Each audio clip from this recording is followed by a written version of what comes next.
In the last session, I did a little bit more of an overview of the Chronicles and talked about them as sort of Lewis's way of stealing past the watchful dragons and helping us to appreciate and love the truth, including the truth of Christianity, but coming at it slant, coming at it from the sideways in the form of fairy tales and stories. So I won't get back into all of that. If you want, I think that the videos are available online somewhere, and you can go track down the first one. Instead, I want to spend a little bit of time here in tracing out a few themes from Prince Caspian, and then leave a bunch of time for questions. And so there's lots of directions we could go. So you save your questions, especially about this book, but we're really happy to engage with those. So let's start with one of my favorite themes here of the book, which is the character of Trumpkin. Okay, Trumpkin is one of my favorites in Narnia. And to understand Trumpkin, you've really got to compare and contrast him with his friends, Truffle Hunter the Badger and Nickabrick the Black Dwarf. And I think this is intentional on Lewis's part. He's really trying to do something important here with Trumpkin. And so start with the other two guys just to set the stage. In Truffle Hunter, you have really a picture of faithfulness. He's a beast. He's a badger. He believes in the old things. As soon as Caspian shows up and he realizes that Caspian's the rightful king, he's like, "Yep, you're the guy. You have my allegiance. I'm all in." And he believes the old stories, all the way up to the end, even when it looks like the old stories aren't coming true. So he never wavers. He's solid, steady faithfulness. He's kind to Caspian. There's no way he's not gonna kill Caspian whenever he gets knocks his head down and they bring him inside. So that's Truffle Hunter on the one side. On the other side, of course, you got Nickabrick, who's the sour black dwarf. His mentality is much more the enemy of my enemy is my friend. So he just hates Miraz and the Telmarine so much, he's willing to work with anybody, and we mean anybody, right? If you've refreshed on the books, you know that he's willing to make common cause with ogres and hags and werewolves and other dark creatures. And he says, "I'll believe in anyone or anything that'll batter these cursed Telmarine barbarians." So he's vengeful, and he's willing to cross certain lines in order to get his revenge on those who have been persecuting them. And so he doesn't really believe, he's not loyal to Aslan. He's willing to try Aslan if Aslan will come, but when he doesn't, he's quick to shift over and let's even bring back the White Witch. So these two characters are really important as sort of like fidelity on the one side, and then sort of this unfaithful enemy of my enemy is my friend mentality. And then you got Trumpkin, who doesn't really fit into either one of those categories. So on the one hand, he might kill Caspian when they first find him, but once they bind up his wounds and help him, we can't. We've treated him like a guest. We can't kill him now. He doesn't look like a traitor anyway. And so in that respect, he's not quite where Truffle Hunter is. He doesn't believe in the old stories. He doesn't believe in Peter, Susan, Edmund, Lucy. He doesn't believe in Aslan. He thinks all of that's, he's got the great little one-liners like over and over again, right? Eggs and moonshine, bilge and beanstalks, horns and halibuts. That's Trumpkin. He thinks all of it's nonsense and silly. It's all old wives' tales. Nobody believes in Aslan nowadays. And so at the same time, he's not willing to go. Nickabrick's going to go. He's not going to make common cause with hags and with ogres and trolls and those sorts of creatures. If they're in, he's out. And so there's a kind of honor and nobility in him. Even as he says at one point about Aslan, I have no use for magic lions, which are talking lions and don't talk, and friendly lions, though they don't do us any good, and whopping big lions, though nobody can see them. It's all bilge and beanstalks as far as I can see. And so there's this deep and profound unbelief, but there's still an honor. And I think one of the more central scenes in the book, and I actually quote this at people a lot in a variety of circumstances. It's one of the places where Narnian discipleship is definitely something I use. It's the scene where they're trying to decide, is it time to blow Queen Susan's horn and try to call for some help? And Dr. Cornelia says, "Hey, look, if we're going to do this, the help might come here to Aslan's house, the stone table, or it might go to the lamppost, because that's where they came last time, or it might come to Cair Paravel, since that's coming across the sea. And so we should have somebody there waiting just in case." And so, Trumpkin says, "It's stupid. We're going to lose 2 fighters. This is ridiculous. And it's fine if you're going to do that, but don't tell the army. We don't want them to, get their hopes up that magical help is on the way." And so then they say, okay, who are we going to send? Well, we'll send the squirrel up to Lantern Ways. That makes sense. Who else should we send? And Nickabrick says, I'm not going. Somebody has to stay here and look out for the dwarf. Somebody has to stay here and protect my people, because all of you guys are bad. I don't really trust you. And then at this point, Trumpkin pipes up and says, send me, sire, I'll go. And Caspian's like, what? You don't even believe in the old stories. You don't believe in the horn. And he says, you're right, I don't. No more I do, your majesty, but what's that got to do with it? I might as well die on a wild goose chase as die here. You are my king. This is the key line. I know the difference between giving advice and taking orders. You've had my advice, and now it's time for orders. So that's the part that I quote at people a lot. You need to know the difference between giving advice and taking orders. And so when it's time for advice, you should give advice. But if you're not the person in charge, there comes a time when advice is over and it's time for orders. And there's a nobility in Trumpkin's willingness to obey the king, even when he thinks it's silly. Now, of course, that's different. Now, that's important to get, though. That's not an unlimited obedience, right? We've seen earlier that, if Caspian had said, we're running out of options, let's go get the hags and the ogres, Trumpkin says, I'm out. So it's not my country right or wrong, my king, whatever he says. But even if I think it's unwise or foolish to do what the king says, he's still my king. I've given advice. Now it's time for orders. And so there's this theme of obedience that's really important. And we see it carry through as Trumpkin meets the four Pevensies, and they get to know one another. And he basically says, look, I'm with the High King. If we should all stay together if we can. If you split up, I'm with the High King. That's what I owe. I owe my allegiance to him. And so he's willing to follow in the way of obedience, so that eventually his eyes are opened to see Aslan. And this always reminds me of one of Lewis's hero, George MacDonald, has a great line that obedience is the opener of eyes.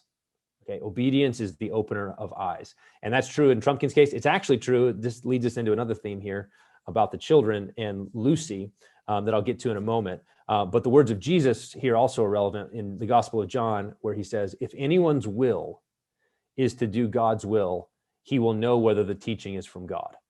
Yeah, so if you want to know, is the teaching of Jesus from God? Is Christ the Son of God? Is this true? Jesus says, well, first, will to God's will. Obey first. If you're doubting, obey first. Don't use your doubts as an excuse to disobey, but instead, obedience is the opener of eyes. Obedience is the path where you can come to see the truth. Now, that takes us to this other theme that I want to talk about here at the outset, and it's the theme of chivalry. The story here in Prince Caspian, is filled with old Narnia, old things, ancient places. There's all this kind of old memory, callbacks to a long time ago. It's been thousands of years since the kids were there, because time works different in Narnia. But one of the themes that happens as a result of that is this theme of chivalry, which Lewis thought was a really big deal. He's got a great little essay called On Chivalry. And in it, he talks about how chivalry was this medieval ideal that basically combined the strength, courage, and even violence of the warrior with the honor, dignity, and humility of a courtier. Okay, and it brought those two things that normally don't belong together, sort of the lion and the lamb. Okay, so the lamb-like meekness and politeness and courtesy in speech and action, that's on the one side. And then there's this violent, smash your face in, take you out, defend the weak, violence on the other. And chivalry was sort of the bringing together of those two. And this is the book which really unfolds and displays that chivalric ideal more than any other chronicle. And so we see this on the battlefield, of course. There's lots of battles, lots of opportunities to show courage. So whether it's when they first get there and they've got to kind of do hard things to get themselves some food, they got to face hardship.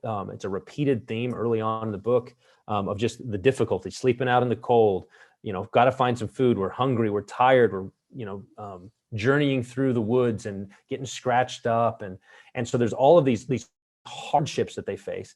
And yet as they do, they breathe that Narnian air, and then they get better at it. They get stronger, they get faster, all of their skills come back to them as they lean into the hard things. So there's this sort of do hard things element in play. They have to, there's some courage that they have to show. A bear pops out and they have to shoot the bear dead before it kills them. So they have to face their fears. And then of course the battle, right? The big battle, there's a number of battles in the book, but the big one-on-one battle between Peter and Miraz. And of course it's done with the courtly language, for to prevent the effusion of blood, wherefore we most heartily provoke, challenge, and defy your lordship to the said combat and monomachy, right? It's got this nice old school medieval type courtly language. And then when he's in there, Peter's a good fighter, right? He's dodging, he's trying to use the older man's size and windedness against him. But he thinks he might lose. And so he says, hey, say goodbye to everybody, say I love them, but I'm going to face my death with courage. And so he really is strong in battle, and he's honorable in battle. Miraz trips and Peter backs up to let him stand up. It's not normally what you'd expect to do in a battle. Press your advantage. But Miraz trips and goes down, and Peter backs up, and Edmund says, why does he have to be like that? Well, I suppose it comes from being a knight and a high king. And that's that knighthood, that chivalric ideal showing up there. But I think one of the more interesting things about the book is not just that you see, we think of knights and chivalry in terms of battles and facing hardship and that sort of stuff. But there's actually this whole other side that comes up in a number of different ways in Peter, but then also in some of the other characters. So there's this chivalry on the home front. One of the things that you notice about Peter throughout the book is the way that he's very aware of the dignity of others. So he's always trying to show honor to other people. So there's this early scene where they're trying to decide how to get off this little island that they're on, and they're going to have to cross, this bay or this inlet in the ocean. And he says, "Oh no, they're gonna, we can't swim very well." And he says, "That'd be all right for Sue to swim across, but I don't know about the rest of us." And he says the rest of us, but the narrator says he really meant Edmund, who could barely swim, and Lucy, who could barely swim. Like, in other words, he could probably do it. He and Susan would be fine to swim across, but he says the rest of us so that he doesn't make his younger siblings feel bad that they can't swim. And so there's a kind of honor and nobility in including himself in the ones who might have trouble swimming. It's a very subtle, it's a small thing, but it's an important thing. Other things he does, he's constantly trying to make peace. No, let's not lose our tempers. Let's not get out of sorts with one another. Even when he's frustrated with his own leadership, he tries to keep his temper in check, even if it takes some effort.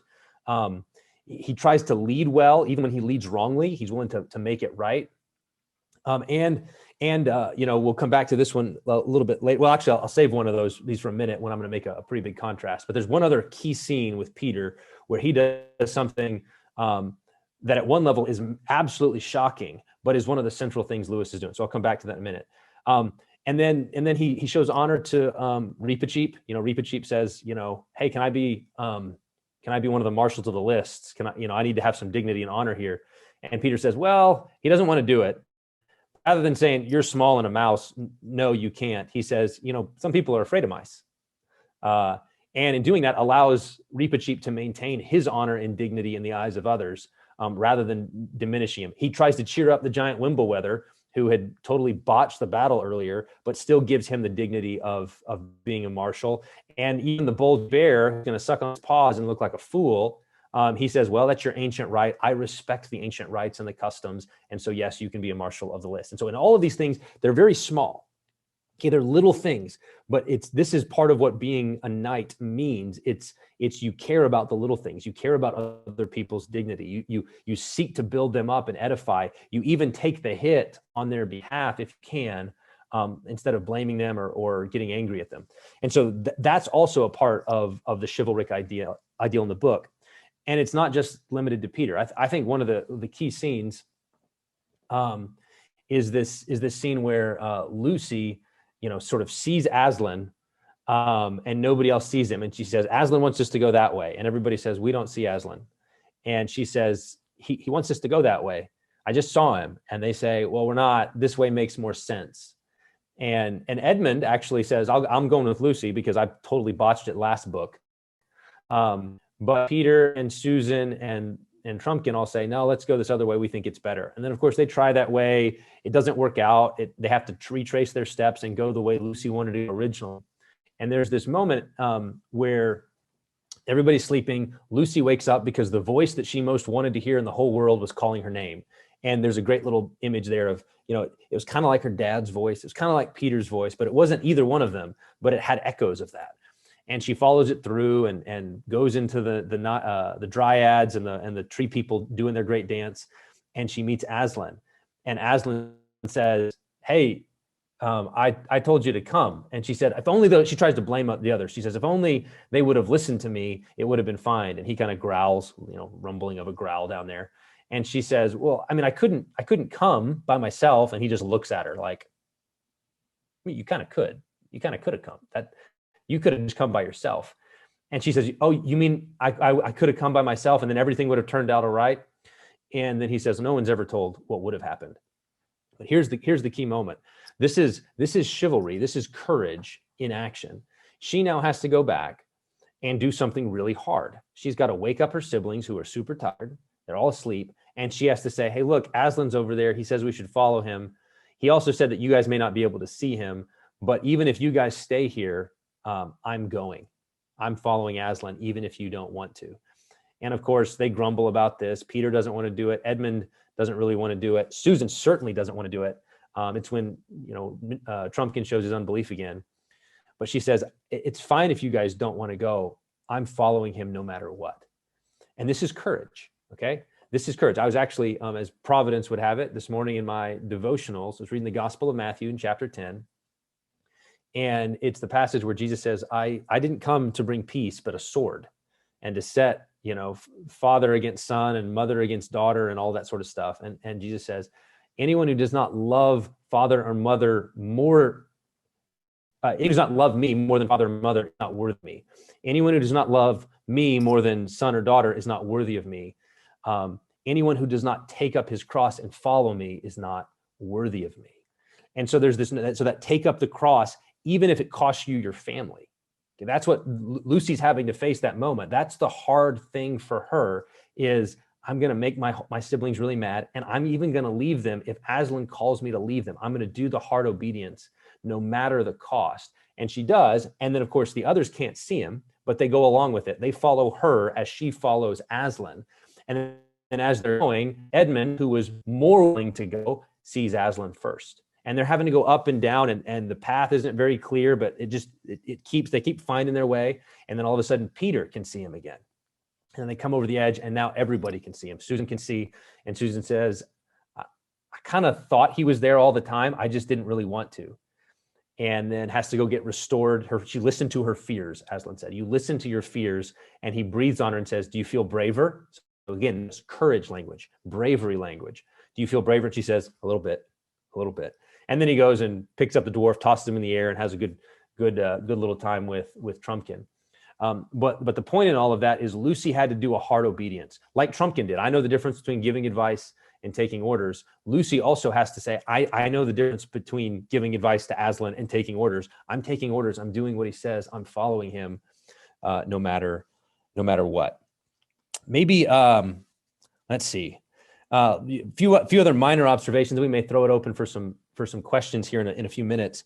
One thing that I noticed on this read through, so before in my preparation, I've obviously written some books on this and thought a lot about it, but I went back through and read the whole book again, and I'm always looking for new things. What things haven't I noticed before? The thing I noticed this time that was really interesting is the amount of counsel, debate, and banter in this book.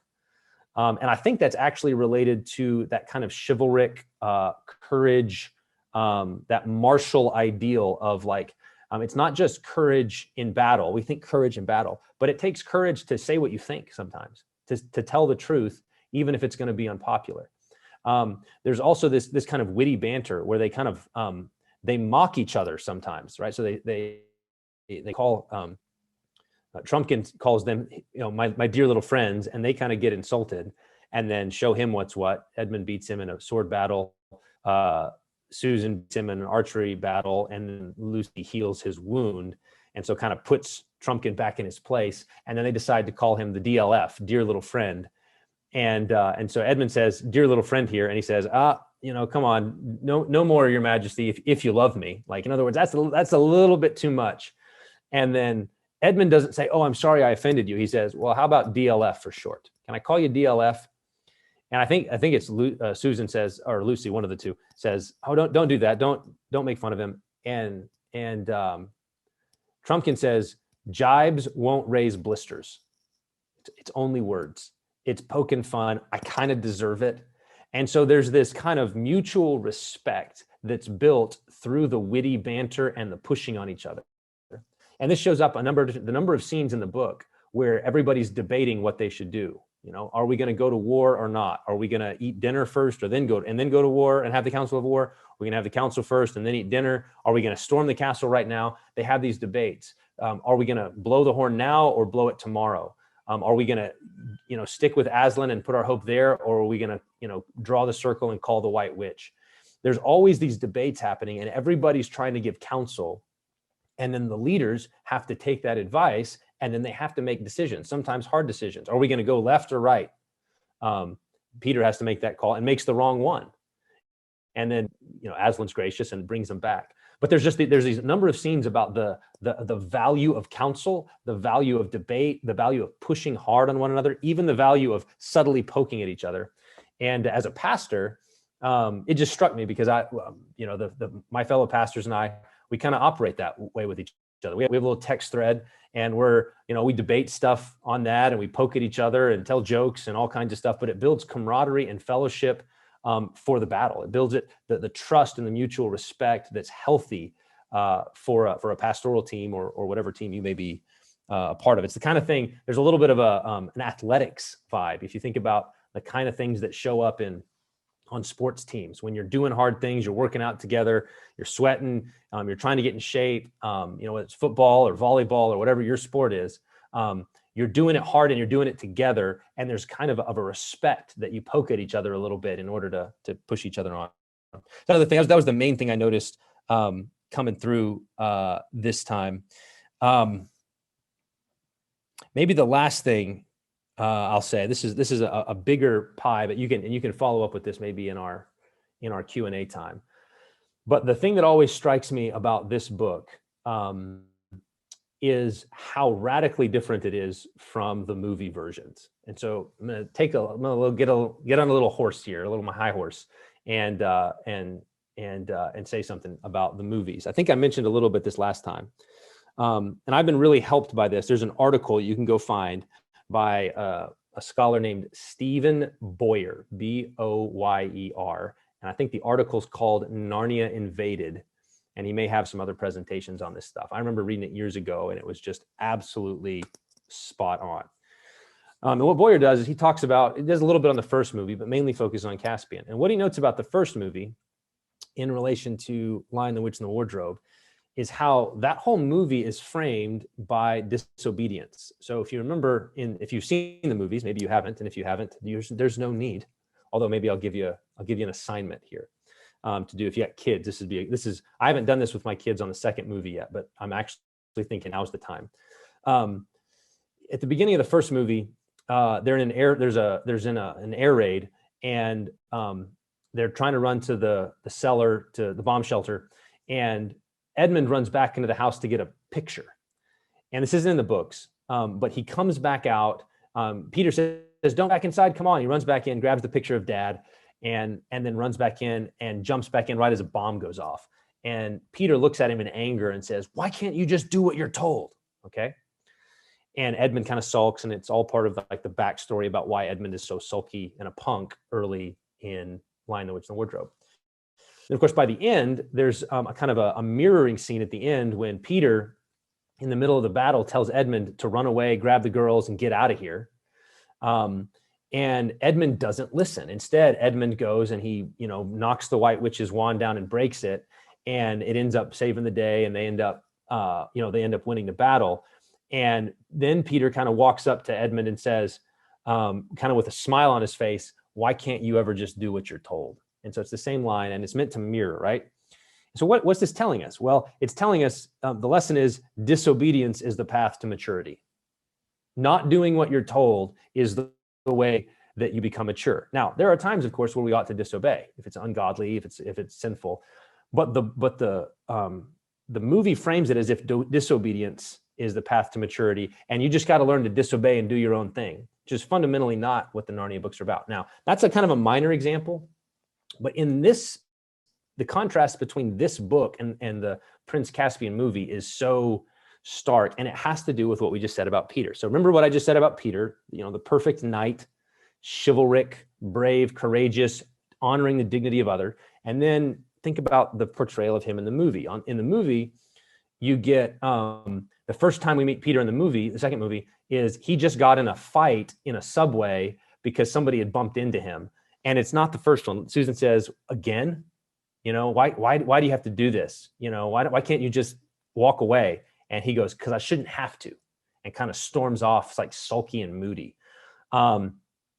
Whenever he's leading the children, you know, in Narnia, he's really sulky there. He keeps insisting, you know, with his vanity, I'm not lost. We're not lost. We weren't lost. I know what I'm doing. And there's kind of this pompous arrogance to him as he's leading. No trace of that in the book. And then they have this whole gratuitous scene where they decide, you know, in the book, they say, hey, should we storm the castle right now? And they say, no, that's dumb. Let's not do it. Well, apparently the filmmakers thought, hey, let's have another battle scene. And so they try to storm the castle, and it ends badly because Peter is foolish and won't call a retreat. And instead, a bunch of Narnians die because he won't call a retreat. And then when he comes back, he's just blaming Caspian for it. Caspian, you're a sulky, moody idiot. Why didn't you listen to me? And there's all this kind of stuff. Now, the whole thing about that is they did an interview with the producers of the movie. And the producer says this. He says, I always felt how hard it must have been, particularly for Peter, to have gone from being High King to going back to high school, and what that would do to him, to his ego. I always thought that would be a really hard thing for a kid to go through. And you can just hear in that how massively the producer, the director, misunderstands the book if he thinks that having lived in Narnia, they come back and they act like punks because they're not the king who gets to boss people around. And so he wanted to kind of create more depth for these characters and make it more real. And he makes it more real by making it bad, by showing how un-Narnian. Instead, what you get in the movie is a constant competition and rivalry between Peter and Caspian. So when they first meet each other, they actually have a battle in the movie. They start fighting with swords until somebody says, hey, you're on the same team. And then for the rest of the time, they're kind of looking at each other with the stink eye. They're always kind of competing with one another. Who's actually in charge? In fact, what's really interesting about the way they portray it is in the book, Miraz is the one who tells his nephew when Prince Caspian is super excited about the old tales and the stories of the high kings of old, Peter and Edmund and Susan and Lucy. And Miraz says, who ever heard of two kings at one time? How could there possibly be two kings at one time? He can't imagine a kind of hierarchy with respect, where you have a high king and then a lesser king, but they don't quarrel and fight with one another. Miraz, that's impossible. Well, in the movie, it's apparently impossible for the director as well. You have Peter and Caspian constantly fighting, constantly bickering, constantly shifting blame onto the other. You called us, remember, that was my first mistake. No, your first mistake was thinking you could lead this people. And they're just bickering with one another back and forth. And this happens throughout the entire movie. And then, of course, they add a gratuitous kind of little love thing between Caspian and Susan, which is just weird. That's not in the book either. So they just totally change the character. Now, I bring that up because it's really important to get what actually happens in the book and how radically different it is. When Caspian and Peter meet for the first time, right? Caspian's been in the room with Dr. Cornelius and Nickabrick, Truffle Hunter, and then the Hag and the Werewolf, and they've been having a debate about whether to call the White Witch back. And finally, there's a big fight, and it's 3-on-3, and then Trumpkin and Peter and Edmund come rushing in to kind of save the day. And they, lop off the head of the witch and kill the werewolf, kill Nickabrick. And then they're looking around, and Peter goes, all right, everybody's dead, and we don't have any enemies left. There's the Hag, there's Nickabrick. And he goes, so I guess you're King Caspian. And then Caspian says, yeah, I don't know who you are, though. And then Trumpkin kind of leans in and goes, this is the High King, King Peter. Now notice this. Caspian says, your majesty is welcome. And then Peter says, and so is your majesty. I haven't come to take your place, but to put you into it. I haven't come to take your place, but put you into it. Now, the movie sort of acts like, well, who's really going to be the king? Who's going to be the top dog? Who's going to be the alpha male? And instead, what you see in the book is, here's the High King Peter, and he's not coming back to compete with Caspian. He's coming back to restore Caspian to his kingship. And this is the fundamental vision that Lewis wants to give us in these books. He wants us to see that that's possible. It's possible for you to have, in a church, right? I'm going to bring pastoral ministry into it. It's possible for you to have a team of pastors that aren't consumed with rivalry with one another, who don't compete and say, I want to be the guy, and that push on each other. It's possible for you to have mutual respect for one another, to even have to have a hierarchy where you've got maybe a lead pastor and other pastors, whatever your structure is, but there's not the competition and the bickering and the rivalry, because everybody loves to take their place in the great dance. That's one of the big themes in Prince Caspian, is that everybody has their role. The bears have their role. The moles have their role, digging trenches and stuff like that. Clodsley Shovel the mole has to dig the trench, right? The giant has his role. The centaurs have their role. Dr. Cornelius has a role. Every character has their place. Every character has their job. They're all valuable members of the body.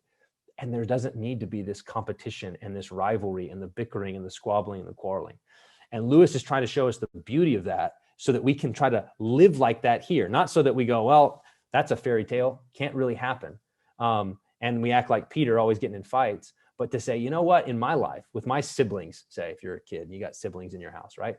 Am I showing honor and deference to my older brother or my younger brother or my older sister or my younger sister? Am I honoring my parents who God has placed over me in the Lord? Am I honoring my teachers? Am I honoring my boss at work? Am I honoring other people? Is there a mutual honor, no matter what your station is there mutual honor? And Prince Caspian is a book that tries to portray the beauty of that kind of dance, that great dance that Lewis so loved. All right, so there's a bunch of different things. You can follow up on any of that. But now I think let's take some time. Let's do some Q&A, see what you guys want to talk about. Happy to answer anything about this book. You can bring stuff from Lion, the Witch, and the Wardrobe, or more broadly. Happy to go wherever we want. Bill, you got that? I've got one question here, and then I have a couple that I put together. So I'm inviting other people to go ahead in the question and answer part of your screen to go ahead and type in some questions. I know people have some. One, I want to get started here. You mentioned a little bit about obedience, yeah, and how that's a doorway. Lewis, says in another place that that's the doorway. Basically the doorway into a relationship with Jesus. But there's another theme that is touched on a number of times in here.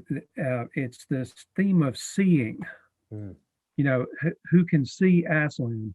Yep. And Lewis, not only in the Chronicles but in other of his writings in Mere Christianity, in other words, in other ones as well, this idea of being able to see things from a God-centered perspective is related to our ability, our willingness to submit to Christ's lordship. Can you say a word about that?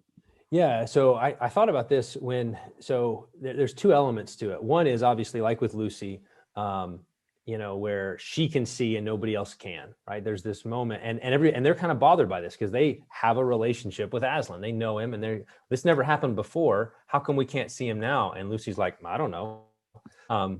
And so it's just part of the story that, like, there's times where we can't see with our eyes, or things feel hard, like faith is hard. And it's like, what do you do in that circumstance? Well, in the book, Lucy can see, and the right thing for the others to do is they can't see Aslan, but they can see Lucy. And so following Lucy as she follows Aslan is the path that leads them to be able to see. I think that's a really important, and it's hard, like they're going up and down the crags and the gorge and all that sort of stuff. But the path for them is actually following Lucy as she follows Aslan. And you can hear in the echoes of the Bible, right? Follow me as I follow Christ, Paul says. Imitate me as I imitate Christ.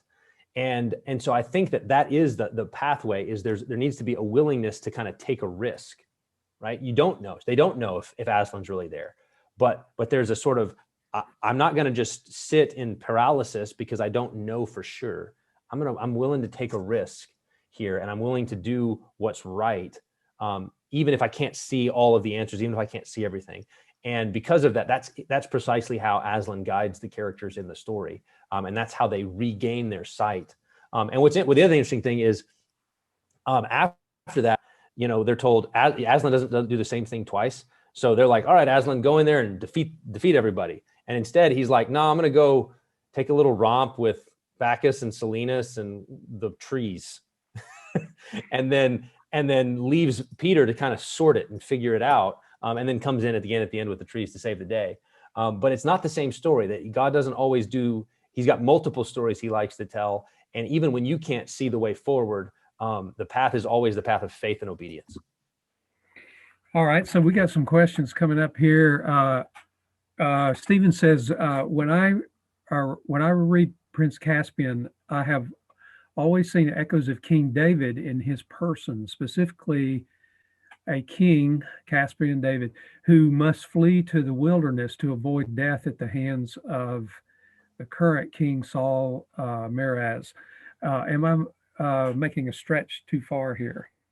No, I mean, I don't think so. I think that, Lewis is a student of the Bible, and, that's not just the story of David, but there's lots of great stories in literature that have that same sort of motif of the hero who has to flee away. So, Lewis would have been familiar, say, with the story of King Alfred the Great of England, who also, like David, had this time where the Danes were conquering, and he had to flee into the swamps and sort of regain his army before he comes back and conquers. And so I think that this is one of the stories God likes to tell. And so I think you're totally right to see the connection there to Caspian fleeing from danger, and then sort of gathering his army to come back, gathering his band of mighty men, as it were, in the David example, and fighting back. Totally think that's a legitimate connection. And even a kind of a reflection of Meraz and Saul.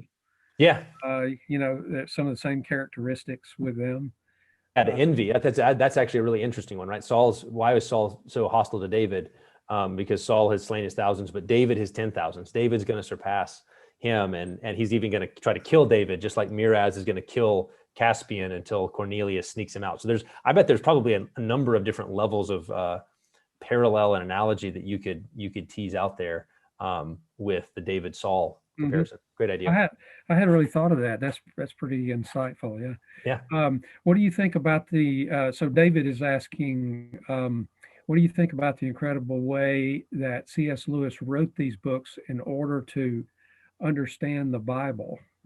Yeah, well, I mean, I think that's part of, he says that part of the reason he wrote these as fairy tales was to help people see the truth of Scripture better, see reality better. And so he is embedding and weaving these themes in there. He even actually, one of the things he dovetails here, the theme of honor, for example. This is another quote that I often come back to again and again. Let me see if I got it here. Yeah, there it is. It's the theme of honor, and when Caspian discovers that his ancestors were basically pirates on an island who had to run into a cave and they fell into Narnia or something like that. Caspian says, "I wish that I came of a more honorable lineage." And Aslan says this is a good line. This is Lewis trying to teach us something about our world. "You come of the Lord Adam and the Lady Eve." Okay, your sons of Adam, your daughters of Eve. Mm-hmm. "And that is both honor enough to erect the head of the poorest beggar and shame enough to bow the shoulders of the greatest emperor on earth. Be content." And so in there, Lewis is teaching us something about what it means to be human. So it's a great honor. We're God's image bearers. We are the lords of creation, given responsibility over the world in Genesis chapter 1. Be fruitful, multiply, fill the earth and subdue it, have dominion. That's the call for humanity. And yet we're fallen, right? So even the greatest king should stoop and shame because we're all sons of Adam and daughters of Eve. And so Lewis is trying to weave that biblical truth, and he puts it there in the story in the context of honorable lineage. Who are your parents, and how should you be proud of them or not? And it's like yes and no. And so there's a great way that Lewis loves to kind of weave in biblical themes there. So that reminds me of Pascal, who he has this thing where he talks about the dignity of human beings that on the one hand, with one word can command thousands. armies Mhm. with one word, and on the other hand, can be bitten by a small mosquito Yep, and be laid out that's right. flat, you know, Yeah, and so it's kind of a yeah, paradox there, whatever it yeah, is. exactly. How powerful and how fragile we are. That's Yeah. right. So Lisa asked, what was the really shocking thing Peter did?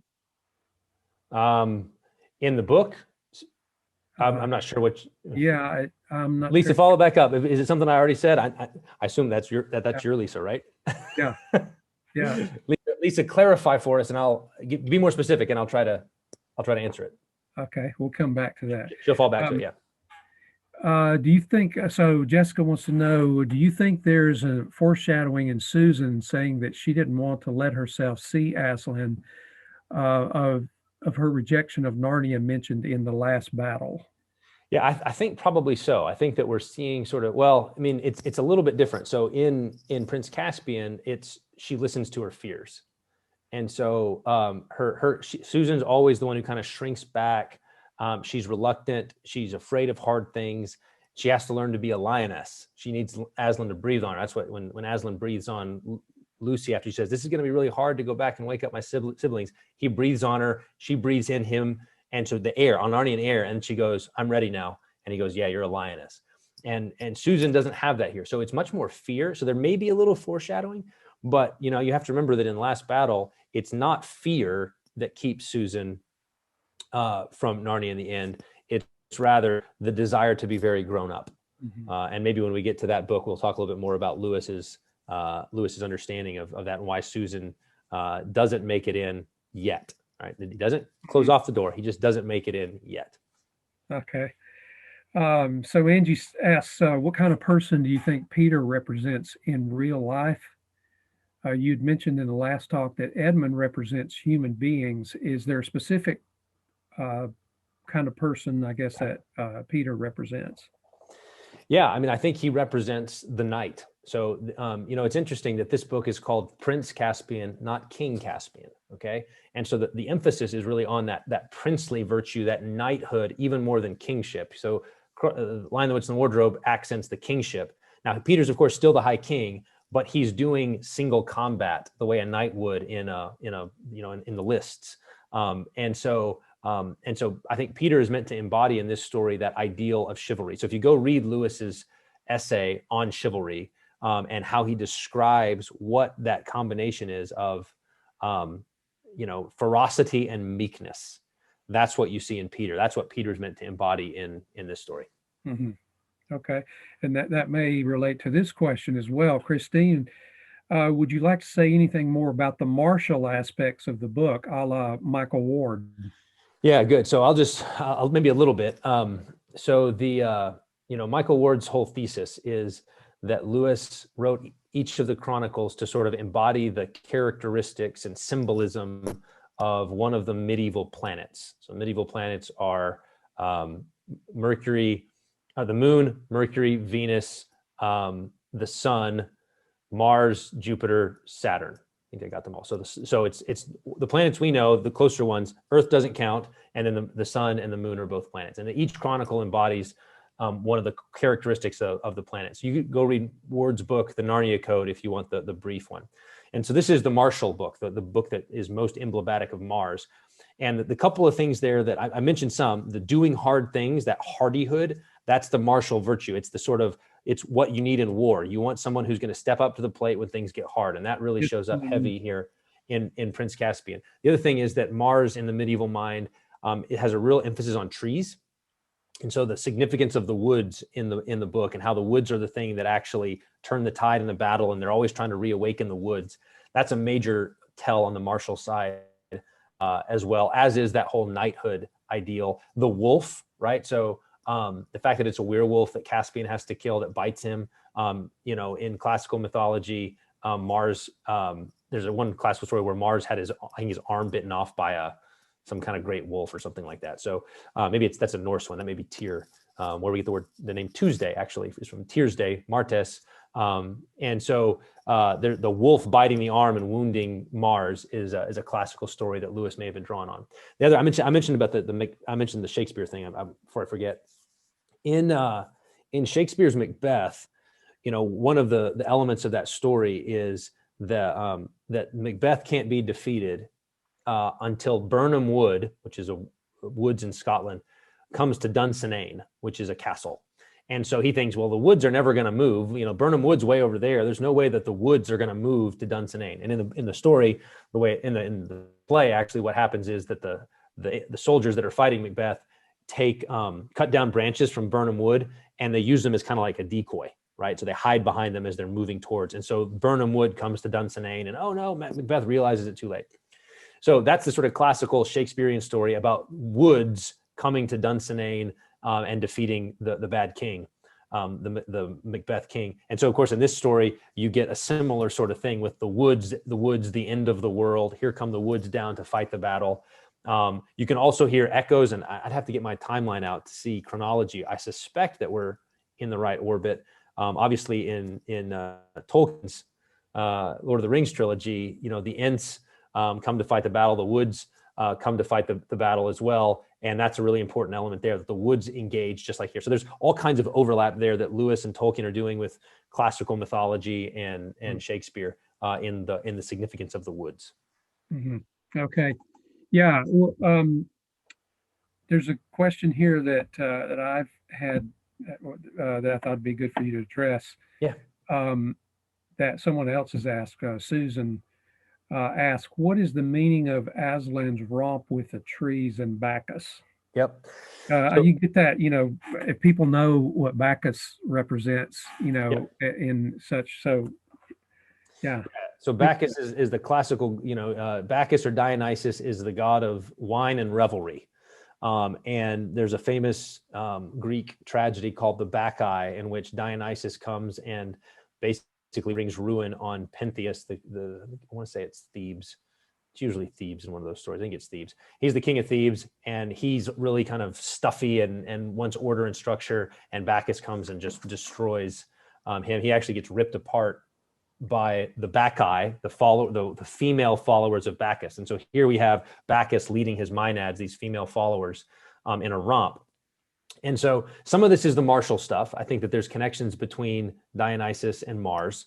So some of it's that, and then the woods component. I think the other thing, though, is that Lewis is showing us, there's a really important line. I often use this when I'm teaching classical literature to my students, is, when they're having that romp with Bacchus and Silenus on the fat man on the donkey, and the girls are kind of getting wild and crazy. I think Susan says to Lucy, I wouldn't feel safe unless Aslan was here. I wouldn't feel safe with Bacchus and his girls if Aslan wasn't here. And they're like, yeah, I wouldn't either. And I think there's something important there. What Lewis is doing with classical mythology, like on its own, classical mythology is false. It's lies. But there's a way that Lewis sort of saw it as redeemable, that it could be recovered for Christian use. It could be a source of Christian imagination. But Aslan has to be there, and he has to be the hero. So Aslan's the hero. And if I think there's a line in Four Loves, when the true gods, Lewis is pushing back on the notion that when the true gods come, the false gods go.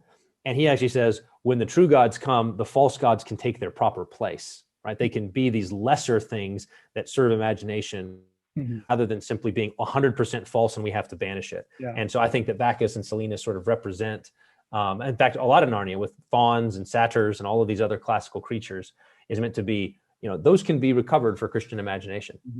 And in Bacchus' case, even that kind of celebration and revelry and even the drinking of wine and all that, he's presenting as when it's under the control of Aslan and such, that it has a place. There's an interesting thing that Lewis said about wine and alcohol, where he says that actually that was the Muslims who were teetotalers. Yeah. God gave wine to gladden the heart of man. Yeah. And Bacchus is the real. And in some ways, there may be a place where he said, Jesus is sort of the true and greater Bacchus, because he's the one who turns water into wine in the wedding feast. He's the true corn king. He's the true fulfillment of even these pagan. These are like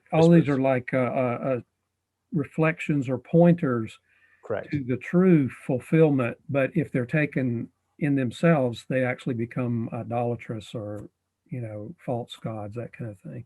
Yep. So Stephen says, in recent events of intersectionality, people have been criticizing both Tolkien and Lewis for their view of male and female roles, as well as a lack of diversity. How would one help people see the value of these books in light of the current way of seeing inclusion and the like? Yeah, that's a good question. So one is that the modern way of thinking about men and women as interchangeable, and even more so these days as actually interchangeable, that men can become women and women can be men. Obviously, Lewis, the Christian tradition, is just going to reject it flat out. Men and women aren't the same. They have their own distinct glory, and Lewis celebrated the goodness and greatness of those differences between men and women, and taught to portray the beauty of them. So in this story, right, you have it's significant that it's Peter that does the fighting, not Susan and Lucy. But it doesn't mean that Susan and Lucy are lesser. It's Lucy's the one who sees Aslan and leads the way. So there's ways in which like there's just difference, and there's glorious difference between how men and women should relate. He actually has Lucy and Susan go with Aslan on the romp and liberate the river god, and they liberate the teacher who's got the porky little punks in her classroom, and so they're liberating everybody. So they're involved and they're a part of the romp, but they're not in the middle of the battle where Peter and Edmund and Trumpkin are. And Lewis is intentional there. We talked a little bit last time about the famous line in Lion, the Witch, and the Wardrobe, which the movies edit out, by the way. Battles are ugly when women fight. And Lewis thought the idea of sending women to war, that's not what they're for. Women are life givers, not life takers. They're nurturers. They're not meant to be warriors. And so this is a vision. This is a biblical vision of men and women, and it's the glory of men to be men and the glory of women to be women. And so I think at one level, the beauty that Lewis portrays here is its own apologetic. It's not like I don't think we should feel the need to defend him. If people are going to be offended by it, that's okay. It is countercultural, but instead we ought to learn from it and seek to embody the unique glories of our manhood or our womanhood. And show the beauty that Lewis wants to show. On the diversity piece more broadly, that I guess that probably has to do with some kind of ethnic diversity or racial diversity. Maybe we'll talk a little bit more about that later when we get to the Horse and His Boy, where we get other different cultures. We can come back to that kind of question. But I often think sometimes our modern notion of what counts as diversity is very parochial. In other words, Lewis is a dinosaur living in different centuries, and therefore his love of Anselm and Aquinas are far more diverse and different, think differently, are oriented to the world differently than any modern people, no matter what their ethnicity is, right? So whether it's Black, white, Hispanic, Asian, whatever racial categories we're dealing with, modern people are far more similar than we are with ancient men like Plato and Aristotle, despite whatever skin color they had. And Lewis, I think, would have said, the true diversity is a diversity of ages and living in other centuries and seeing how people thought about the world and engaged with the world outside our own, time period. So that would be another way to think about the diversity question when it comes to Lewis and Tolkien. So that even reminds me of his comment that he was a dinosaur because he thought more like a person of the Middle Ages than he did like a modern person. That's right. So Jessica asks, can you speak on the horrendous reinterpretation of Susan's character in the movie? Yeah. Well, with Susan, they kind of make her the love interest for Caspian. And so on the one hand, she becomes sort of Susan, warrior princess. And so that's getting back to the modern Hollywood producers don't have a category for battles are ugly when women fight. In Lion, the Witch, and the Wardrobe, they change it to battles are ugly, period. It's like, that's true, but Lewis was something to say more than that. And so they ditch that principle. And so then they have to turn Susan into warrior princess, saving the day. Because, and this is really a sad thing. In fact, I was listening to a podcast the other day where someone was talking about this, about the way that a lot of books don't know how to write. They don't know how to make heroes, female heroes, that aren't masculine. Like, in other words, they want to say we want female heroes, female protagonists, main characters, but then they have to kind of make them into the same kind of character that a male character would be, rather than showing the absolute brilliance and glory of what women are. And so in their wisdom, their insight, and their nurture, and their care, there's all sorts of ways you can do it. But instead, it's just, well, let's just make her a good fighter, just like the guys. And it's really sad. And I really admire writers who, like Lewis would be one of them, who really take the effort to try to say, what would feminine glory look like in a book? How can we show the glory of femininity in all of its distinctness? And so, yeah, the movie portrayal, both as that warrior princess and as sort of the potential love interest for Caspian, is just weird. But I mentioned I was going to say this. This is the test. This is what you can do with your kids. This is what I'm going to do with my kids. Is I'm going to say, okay, let's reread the book. Let's walk through the book again. Oh, we love the book. That's great. Okay, now let's watch the movie. And then I want to do a quiz. You want your kids to be able to recognize this. You want to be able to say, what did you think about Caspian in the movie? He didn't look like Caspian in the book. He didn't act like him. What about Peter? Yeah, he wasn't like the Peter in the book. Well, what was different about him? And it's an opportunity to sort of show what's true, good, and beautiful by also showing what's false and ugly and bad. All right. So you mentioned some connections to Macbeth. A separate question: can you give any more development of the enemy of my enemy is my friend? Bad idea? ?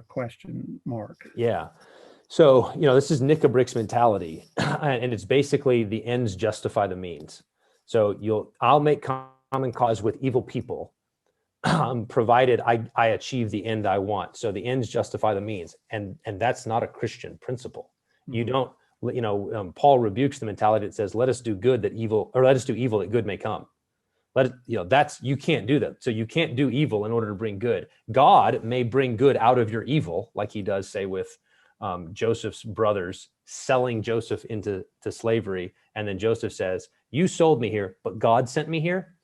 But if the brothers had said, if we sell Joseph, maybe something good will come out of it.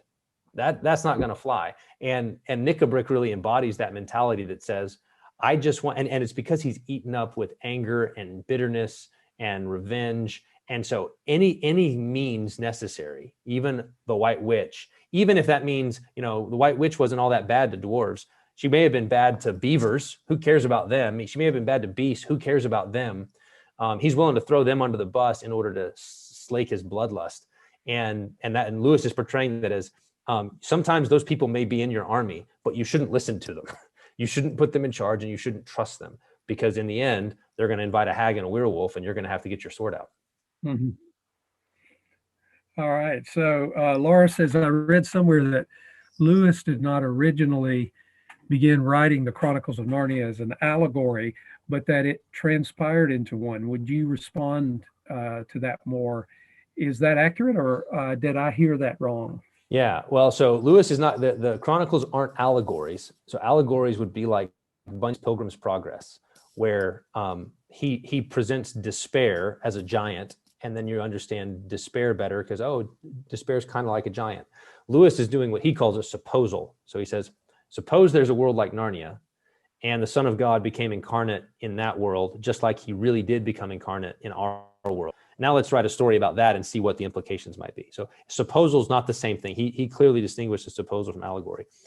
In his recounting of how the books came about, he says it all began with images. He said there was a fawn, and we're carrying some presents and an umbrella and a lamppost and snow. And he kind of had these images, and they started to kind of work their way into story. And then Aslan came bounding into it and pulled the whole thing together. So it was kind of like he had an idea for kind of a fun story, and then Aslan pulled it together.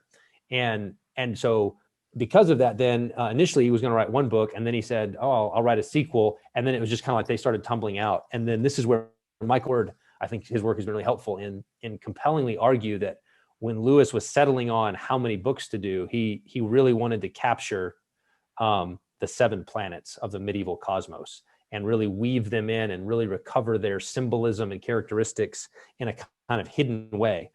And so I think that's why Lewis ended up writing 7, was to really kind of fill that out.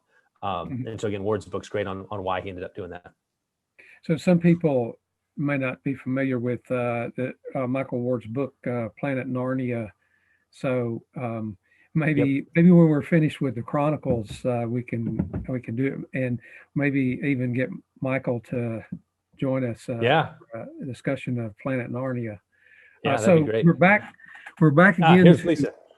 to Lisa. Yeah. Yeah, good. Earlier. So yeah, the Peter and chivalry thing. Yeah. The big thing was Peter's chivalry is that key scene when Peter meets Caspian, and the mark of chivalry is that Peter's the high king, and yet he says, I didn't come to take your place, but to put you into it.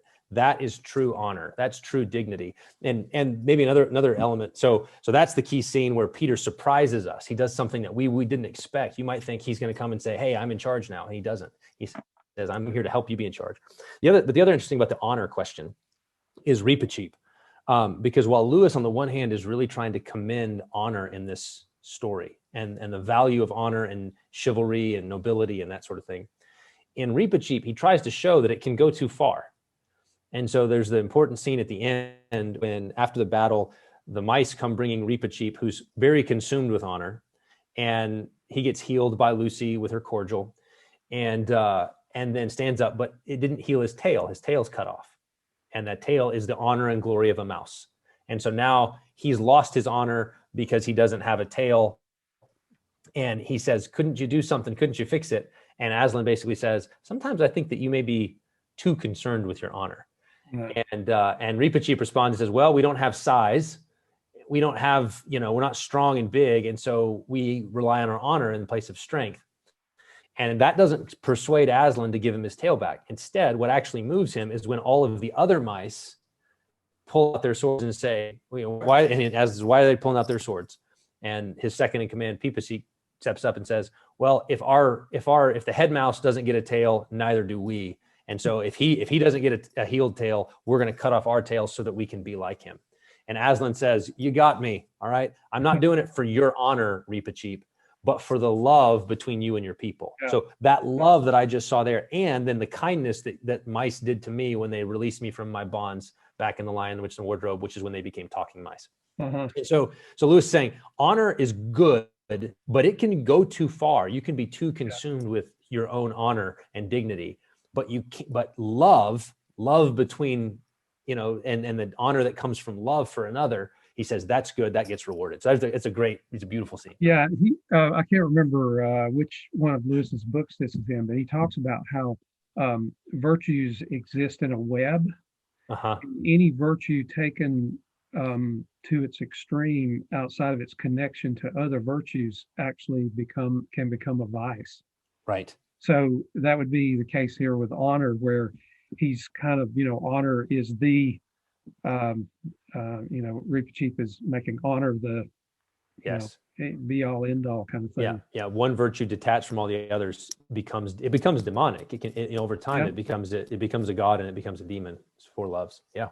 So a couple of things that I jotted down here from reading.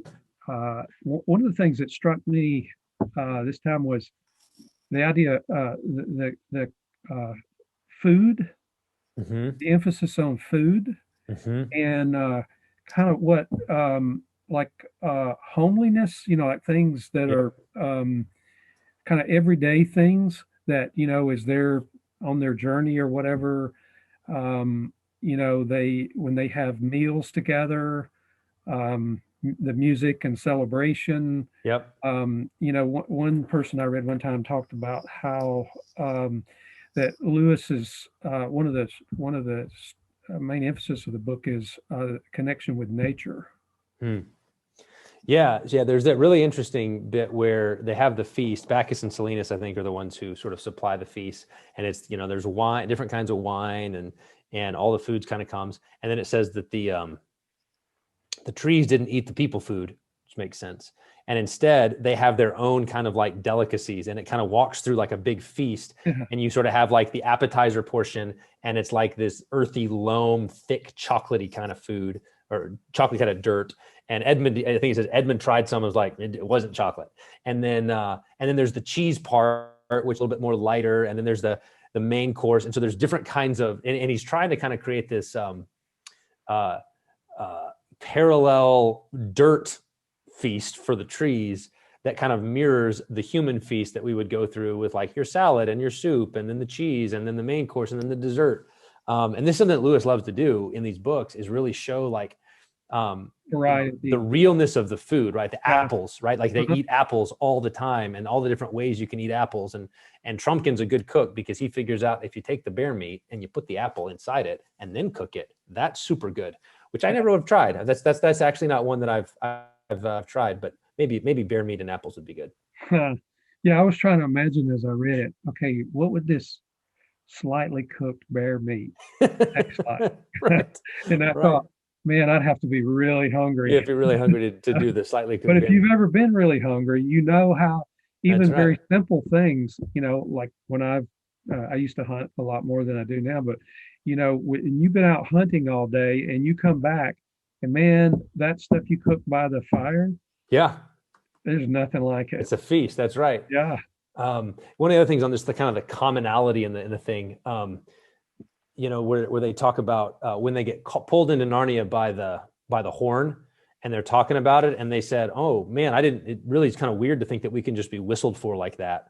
And it's like they compare it to the genie in the bottle, where when you rub the lamp, here comes the genie from wherever he was before, but nobody ever thinks about where the genie was before. Like where did he come from? What was he was just minding his business, and then he got whistled up. And then Lewis has a line where he says, "It's worse than what Father says about living at the mercy of the telephone." And you just think about that, and you go, "This is Lewis writing like in the 50s, Yeah, and talking about living at the mercy of the telephone." Yeah. And you just think about our modern living at the mercy of email, living at the mercy of our cell phones, always accessible. Anybody can whistle you up anytime, and just the pressure. And that Lewis is sort of saying that's a problem. There's something there that's really kind of inhuman about always being accessible. There's a little detail I noticed this time through. So one other one that I noticed was so this is right at the end of chapter 9, and so it's actually Peter talking, and he speaks to Edmund, and then Edmund says, "Well, just this," said Edmund, speaking quickly and turning a little red. "When we first discovered Narnia a year ago, or 1,000 years ago, whichever it is, it was Lucy who discovered it first." And so you get this idea again of time, that it's kind of like fluid. Yeah, it doesn't run the same way. Yeah, sometimes they'll talk about the future, sometimes about the past, and sometimes they sort of merge together. This is, Lewis's view of time in Mere Christianity. Yeah. Time in Narnia doesn't run the same, and he wants to say that the way we experience time, and funny about that is actually like we know that there's something true about that. Einstein and time runs differently based on gravity and speed. Like really affects the way. So it's not like, "Oh, Lewis, you're just inventing that time runs at different paces or something." It's like, no, that's actually the way the world is. And Lewis is just showing us it in his story by saying 1,000 years passed in a year, of our time. But that's actually a feature of the world God made. So we have another question, or a question from Trevor, who says, C.S. Lewis is very good at thinking his way into how people from other species and planets might live and think.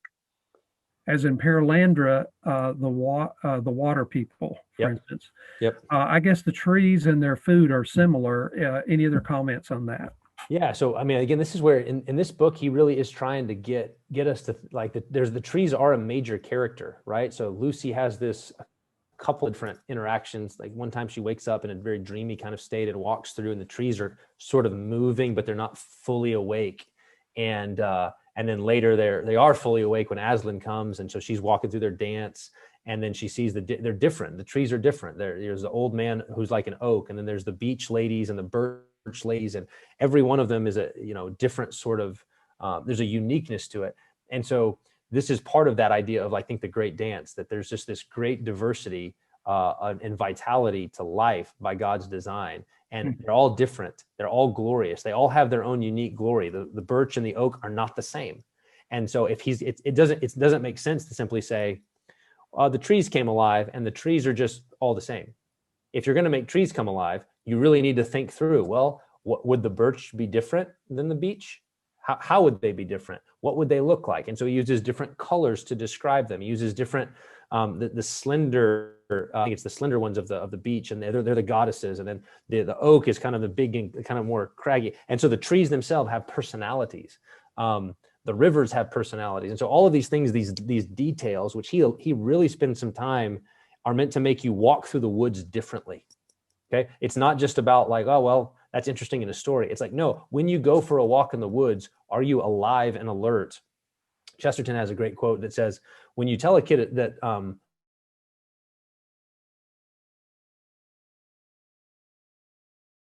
real wood's worse, it makes every wood a little enchanted, right? Like the enchantment comes back into the world with you. And so you're walking through and, you know, the woods near your house, if Lewis is trying to awaken, like, pay attention, wake up, see the glory that God has put all around you. All right. So Jan asked, would you address Lewis's comment about Prince Caspian being about the restoration of true religion? Yeah, that's a great one. I'm glad you brought that up. So obviously this is the return to Narnia thousands of years later. And there's sort of this notion of it's almost like the Reformation. Like if you think about, you know, Christian, like real history, in that certain old things have been forgotten by some. So they've been suppressed by the Telmarines. They've been forgotten by the red dwarves. Trumpkin doesn't believe in them. The badger is still holding on to the old faith. I still believe, but it's easy to doubt, right? And there's sort of like, well, did it really happen? And so there's a scene when they're arguing about whether to call the witch, and they say, you know, he says, well, you know, Aslan was powerful, but you notice that like he died, and then after that he kind of wasn't a part of the story anymore. He just, well, that's because he rose from the dead and went and established the kings. Yeah, that's what they say, but did that really happen? And so there's sort of this notion of, you know, sort of true religion, the Narnian religion, which would include sort of Aslan at the center and human kings ruling over the beasts. You know, another man has arisen to rule and name the animals, the badger says, and or the centaur, I think, says, you know, and the son of Adam is risen to rule and name the beasts again.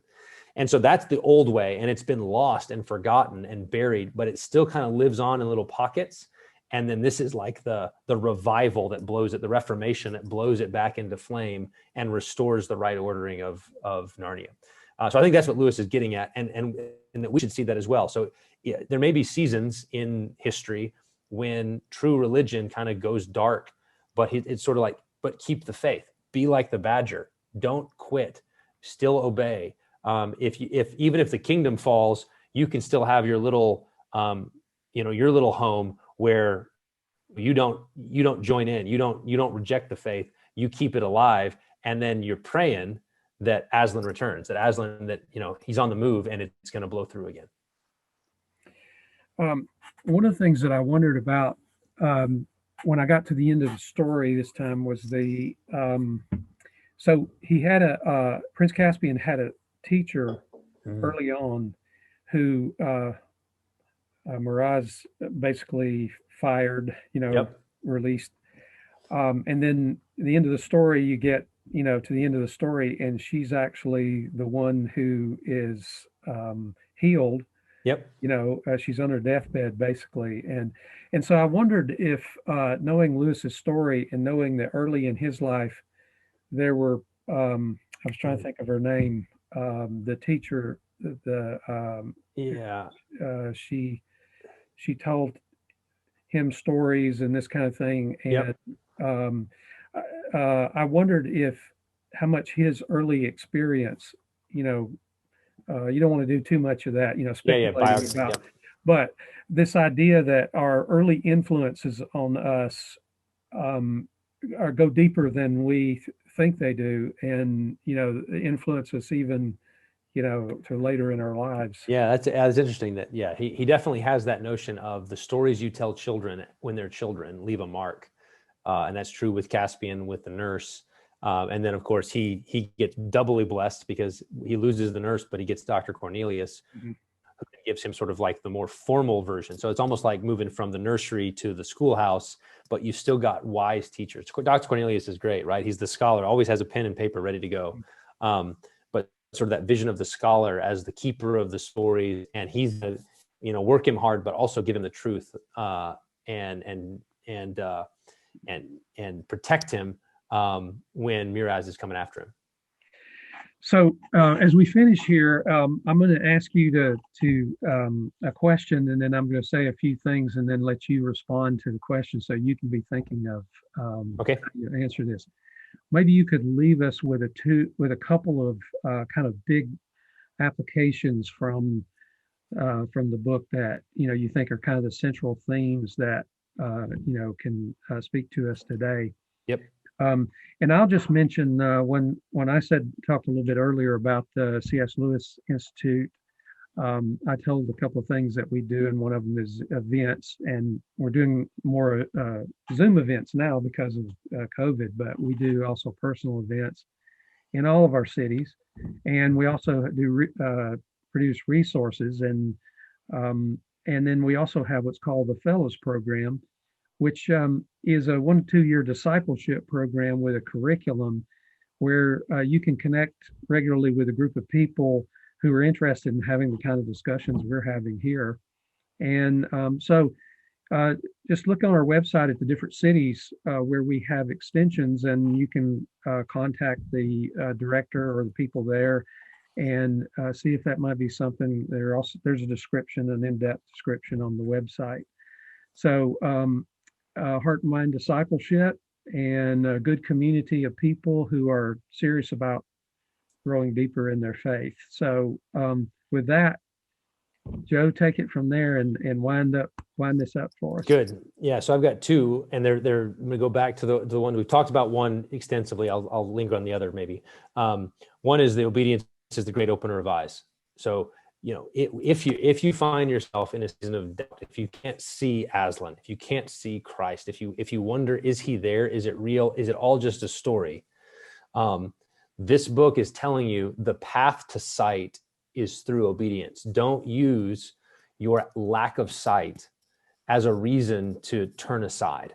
Instead, if anyone's will is to do God's will, then you'll know the teaching is from God. That's the promise from Jesus. So obedience is the great opener of eyes, even when we can't see. And the other thing is, we talk about this chivalric ideal, the ferocity and the meekness, the violence and the courtesy combined in one. And of course, that points us, of course, to the lion who is the lamb.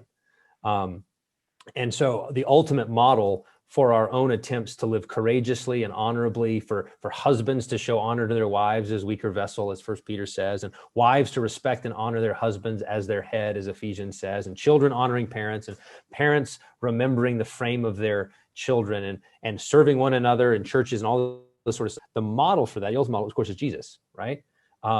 He's the ultimate embodiment of chivalry, the perfect knight above all knights. He's the king above all kings. He's the knight above all knight. He combines that conquering line of Judah and the humble land that was slain. And so if you come away from Prince Caspian with a love of that chivalric ideal, look to Jesus. Great. Well, hey, thanks a lot. I did get one more question, maybe just we've got a couple of minutes left. So Susan says, I don't understand the significance or meaning of Aslan sending the men of Telmar back to where they came from. Yeah, well, I mean, you got to get rid of them somehow, right? You don't want those guys. And it's a way of it's a way of dispensing with them, and I think also highlighting one of the things you notice about the books is that you never get into Narnia the same way twice. And so these guys got into Narnia through a cave, and he mentions that in the old days those portals between worlds were pretty common, and this one will be closed up now. And so on the one hand, it's a way of getting them out of the picture so that you can have a few humans, right? So now we're going to have Caspian and Rillian and Tyrion and the rest of the stories. But then also it's the way to give the exit for the Pevensies to get back to their own world through that same portal. So I think it's a setup for both. Yeah. All right. So just say a quick word about Voyage of the Dawn Treader. Yeah. So I guess in a month we'll be back here again for Voyage of the Dawn Treader. A really great one. It's an interesting one because it's the most episodic. You know, these other stories have kind of usually one big story. Now it has a big story. Let's go find these lords who have been lost. But it's much more episodic. Like if you were going to, you could do Prince Caspian as a movie, just hopefully not like the movie they did. If you were going to do Voyage of the Dawn Treader, it actually might work better as episodes. Like each little visit to an island is a different episode. So it's a little bit different. It's a journey to the east, a journey into the sun. There's lots of great symbolism, lots of great lessons to be learned there. So I'm really looking forward. Hopefully you guys can come back in a month here in March, and we can talk about the next one. And it sounds like, I don't know, have you guys announced, or can we announce? I was just about to do that. Yeah. Go ahead. All right, announce it. Okay, so you know, this was kind of a little bit experiment here with the C.S. Lewis Institute. They asked me to do the first 3 and said, let's see how that goes. Well, there's enough of you here, and you seem to be enjoying yourselves, and I certainly am having a great time. So that we're going to go ahead and finish out the whole 7. So over the next 5 months, I guess, March, April, May, June, July, I don't know, up through July, we'll be doing one of these a month, get through all 7 of the books. And so hopefully you guys can come back, bring your friends.